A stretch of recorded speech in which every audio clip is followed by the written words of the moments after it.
संपूर्ण राज्याचं लक्ष लागून राहिलेल्या पंढरपूर नगरपालिकेच्या निवडणुकीमध्ये आज अर्ज माघारी घेण्याच्या शेवटच्या दिवशी आणखीन एक अतिशय महत्त्वाचा ट्विस्ट निर्माण झालाय। खरं तर दबावाचं राजकारण करून भारतीय जनता पार्टीनं इथं विठ्ठल परिवारातलाच एक दुसरा उमेदवार नगराध्यक्ष पदासाठी दिला होता, परंतु आज अखेर त्या साबळे यांनी देखील या निवडणुकीतून माघार घेतल्यामुळे ही निवडणूक थेट भारतीय जनता पार्टीचा उमेदवार विरुद्ध तीर्थक्षेत्र आघाडीच्या प्रियंका भालके अशा पद्धतीची ही निवडणूक झाली।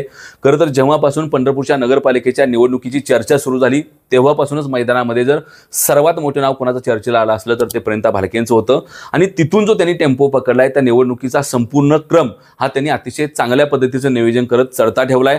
आज जर संपूर्ण पंढरपूर शहराची परिस्थिती बघितली, पंढरपूर शहरातले ग्राउंडवरचे सर्वे आणि रिपोर्ट बघितले, अनेक चौकामध्ये सुरू होणाऱ्या चर्चा बघितल्या तर ज्या पद्धतीची मांडणी प्रियंका भालके इथं करतायत, ज्या पद्धतीचं नियोजन त्यांनी केले, ज्या पद्धतीची आघाडी त्यांनी इथल्या प्रचारामध्ये घेतले, त्यातून खऱ्या अर्थानं उद्याच्या नगरपालिकेचं हे जे चित्र आहे ते कुठेतरी परिवर्तनाच्या दिशेने जातानाचं चित्र आपल्याला बघायला मिळतंय।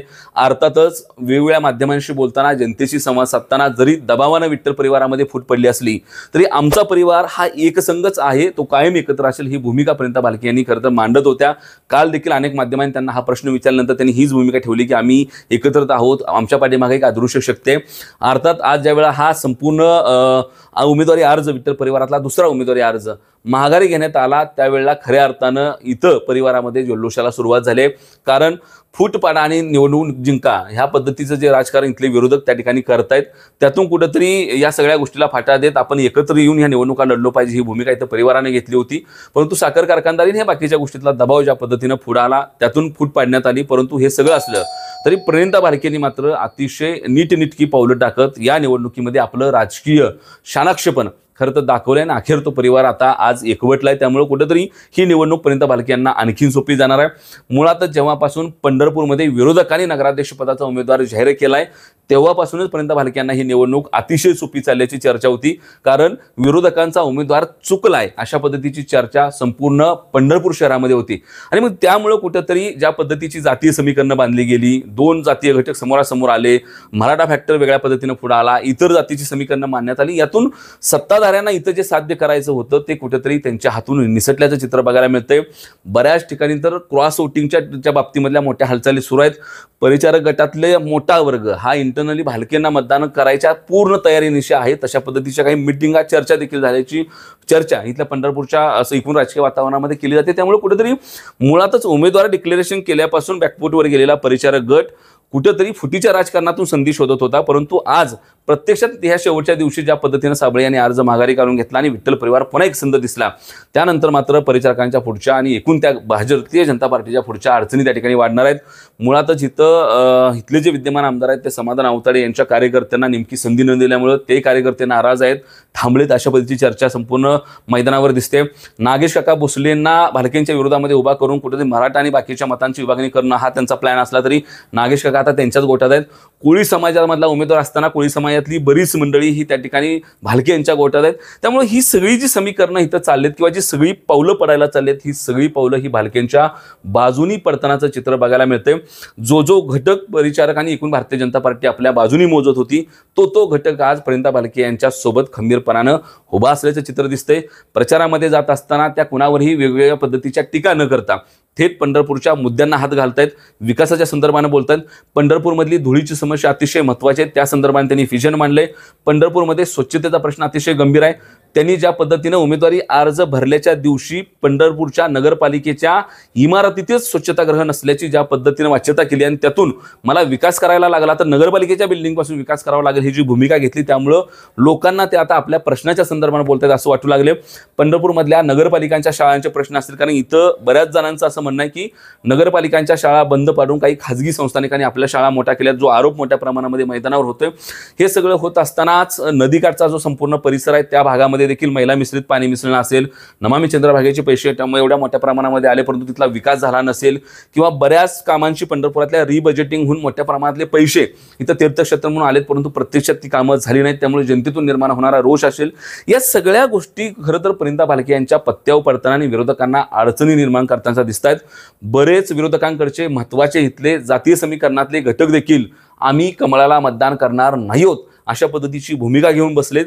तिथं त्यांनी आपापल्या वार्डातून अपक्ष उमेदवारी अर्ज देखील दाखल केला होता. त्यामुळे कुठेतरी खऱ्या अर्थानं पंढरपूरमध्ये ज्या पद्धतीनं इथं सुरुवातीच्या टप्प्यामध्येच पालकमंत्र्यांनी हस्तक्षेप केला, आपण इथं म्हणलो होतो की प्रियंका भालकेंची दास्ती घेऊन मुख्यमंत्री हस्तक्षेप करतायत, या सगळ्याचा परिणाम म्हणून इथले स्थानिक जे भारतीय जनता पार्टीचे जुने कार्यकर्ते आहेत ते देखील मोठ्या प्रमाणामध्ये नाराज असल्याची इथं चर्चा आहे. तशा पद्धतीच्या बाईट माध्यमातून दिल्या जातात. उद्या होणाऱ्या निवडणुकीतला पैशाचा वापर आम्हाला सहन न होण्याच्या पलीकडचा ही भूमिका इथली भारतीय जनता पार्टीचे जुने सहकारी मांडतात. मंदिराच्या परिसराकडच्या लोकांना अजूनही विश्वासात घेऊन कामं केली जात नाहीत किंवा पुढचे शब्द दिले जात नाहीत, ही खंत आहे. त्यामुळं इथल्या इसबावीच्या उपनगरापासून ते खाली नदीपट्ट्यापर्यंत वेगवेगळे घटक हे रोज प्रियंका भालके यांच्या सभोवताली एकवटतानाचं चित्र दिसतंय, जे विरोधकांना अजिबात सुद्धा परवडणारं नाही. जे जातीचं समीकरण आणि ओबीसी कार्डच डोळ्यासमोर ठेवून त्यांनी इथली निवडणूक आखण्याचा भारतीय जनता पार्टीनं प्रयत्न केला, त्याला स्वाभिमानी पंढरपूरकरांनी कुठेतरी छेद दिलाय, खऱ्या अर्थाने त्याला कुठेतरी विरोध केलाय. कारण भालके ज्या पद्धतीने इथं काम करतायत, भालकेंच्या सोबत कायमच इथला जो सामान्य तळागाळातला आणि गोरगरीब कष्टकरी ज्याच्यावर अन्याय झालेला वर्ग होता असाच वर्ग राहिला होता, तो सर्व जात घटकातल्या विशेषतः तो ओबीसी मधला जास्त आहे. त्यामुळे ज्या वेळेला हे ओबीसी कार्ड काढलं गेलं त्याच वेळेला आपण म्हणलो होतो की भालकेंच्या विरोधामध्ये ओबीसी कार्ड चालूच शकत नाहीत, कारण भालकेंचा ऍक्सेस, भालकेंचा संपर्क हा जातीच्या आणि धर्माच्या पलीकडचा आहे, तळागाळातला आहे, दुःखाशी कनेक्शन असलेलं कुटुंब म्हणून भालकेंची ओळख आहे. त्यामुळे कुठेतरी या निवडणुकीच्या निमित्तानं जरी इथे गैरसमज निर्माण करण्याचे प्रयत्न झाले तरी क्लिअर विजन आणि क्लिअर मिशन घेऊन ज्या पद्धतीने भालके कुटुंब पुढे चाललंय, कधी नव्हे ते या निवडणुकांमध्ये त्यांची पावलं अतिशय चांगली पडत आहेत.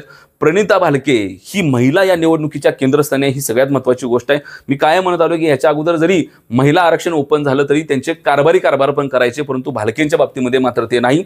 प्रणिता भालके या स्वयंभू आहेत. त्यांना एखादा प्रश्न मांडताना, त्यांना एखादा विषय मांडताना, त्यांना पत्रकारांशी संवाद साधताना, त्यांना जनतेशी बोलताना स्वतः जाऊन बोलता येतंय. त्यांना आपल्या सहकार्याची, मिस्टरांची, कुटुंबातल्या लोकांची, नेत्याची कुठलीही गरज पडत नाही आणि ही बाजू पंढरपूरमध्ये त्यांना सगळ्यात मोठी करणार आहे. कारण पंढरपूरमध्ये त्यांच्या प्रतिस्पर्धी असतील किंवा इतर महिला असतील, या कुणावर ना कुणावर त्या ठिकाणी अवलंबून असणाऱ्या महिला आहेत, त्या सार्वजनिक जीवनामध्ये तशा अर्थानं सक्रिय नाहीत. उमेदवारी महिलेची निघाली आहे म्हणून त्यांना घरातून बाहेर काढले, त्यामुळे कुठेतरी लोकांना त्यांच्याशी कनेक्ट होता येत नाही, त्यांना लोकांशी कनेक्ट होता येत नाही. आणि हाच मुद्दा भालकेंनी इथं पकडलाय. प्रियंकाताईंना तुम्ही हक्कानं कुठलाही प्रश्न विचारू शकता, प्रियंकाताईंना तुम्ही हक्कानं कुठल्याही पद्धतीनं बोलू शकता, भांडू शकता, तुमच्या मुद्द्यावर थेट आवाज उठवण्याचं काम त्या करतायत.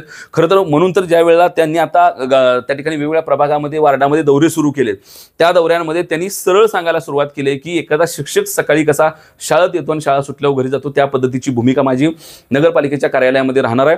मी नगरपालिकेच्या कार्यालयामध्ये 24 तास उपलब्ध असेन.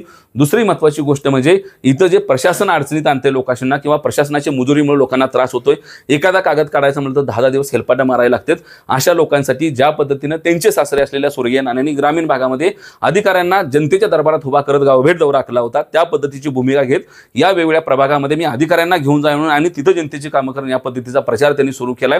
आणि त्यांची जी कामाची शैली आहे त्यातून खऱ्या अर्थाने त्या उद्या हे सगळं करतील हे त्या ठिकाणी निश्चितपणाने दिसून येते. त्यामुळे कुठेतरी त्यांचं वैयक्तिक स्वयंभू असणं, त्या स्वतः खमके असणं, त्यांच्याकडे एक विजन असणं, पंढरपूरच्या विकासाची दूरदृष्टी असणं, त्यासाठी प्रशासनाला धारेव धरण्याची तयारी असणं, या सगळ्या गोष्टींमुळे मुळातच उमेदवार म्हणून त्या प्रतिस्पर्धी उमेदवारांच्या पुढे होत्या.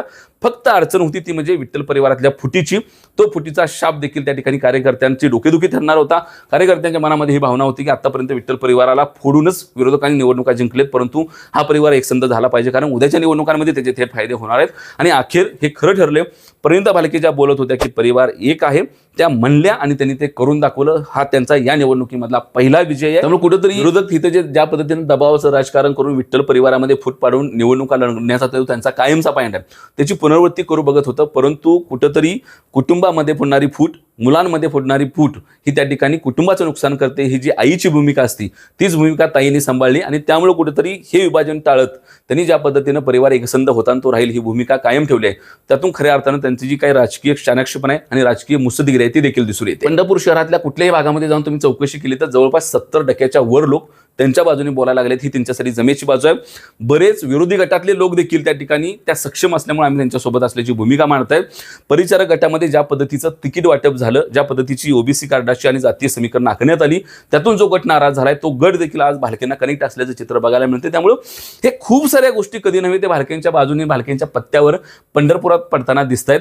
उद्या इथली धुळीची समस्या असेल, पाणी पिण्याची समस्या असेल, मैला मिश्रित पाणी नदीमध्ये मिसळण्याची समस्या असेल, उपनगरामध्ये ठराविक भागामध्ये रस्ते झालेत, अनेक भागामध्ये भागामधली रस्ते प्रलंबित आहेत त्याची समस्या असेल, असे काही वार्ड आहेत ज्या भागामध्ये गटारी ओपन आहेत आणि थोडासा पाऊस पडला आणि पाणी आले की ते पाणी थेट लोकांच्या घरात जाते, त्या समस्या असतील. नगरपालिकेच्या शाळा बंद पडल्यात, नगरपालिकेचा दवाखाना बंद पडलाय, जो एक कॉटेज उभा आहे ते एका कोपऱ्यामध्ये, तिथं जो या पद्धतीचा विळखा पडलाय त्यामुळे उपनगरातला माणूस तिथं जात नाही, सुशिक्षित माणूस तिथं जात नाही. हे सगळे प्रश्न ज्या पद्धतीनं लोकांच्या समोर येत आहेत आणि या वेळच्या निवडणुकांमध्ये माध्यम ज्या पद्धतीनं काम करायला लागले आणि माध्यमातून जी चर्चा समोर येते त्यामुळे निवडणूक कुठेतरी प्रश्नाच्या भोवती असल्याचं दिसतंय. कधी नव्हे ते पंढरपूरकर बाहेर येऊन बोलायला लागलेत, कधी नव्हे ते पंढरपूरकरांनी धाडस दाखवायला सुरुवात केली, कधी नव्हे तर पंढरपूरकरांना इथं काहीतरी बदल होईल अशी आशा वाटायला लागले, कधी नव्हे ते पंढरपुरातले हे जे काही मूलभूत प्रश्न आहेत ह्याची सोडवणूक करणारा कोणतरी आवाज इथं आला. ही भूमिका खरं तर कुठेतरी मतदारांची तयार व्हायला लागले आणि या सगळ्या प्रश्नांवर आवाज उठवत असताना ही निवडणूक जातीच्या आणि धर्माच्या भेदांच्या पलीकडे जाऊन ही निवडणूक जनतेच्या विकासाची असेल, हा प्रयत्न जो सुरुवातीपासून पर्यंत भालके करतायत तो प्रयत्न आज तरी यशस्वी होताना दिसतोय. अर्थात या निवडणुकीच्या प्रचाराला अजून काही दिवस बाकी आहेत. पर्यंत भालके यांचा हा प्रचार, हा टेम्पो चढत्या क्रमाने जातो का परिचारक पुन्हा बाजी मारतात खालूनवर, हे पाहणं देखील महत्त्वाचं ठरणार आहे. धन्यवाद.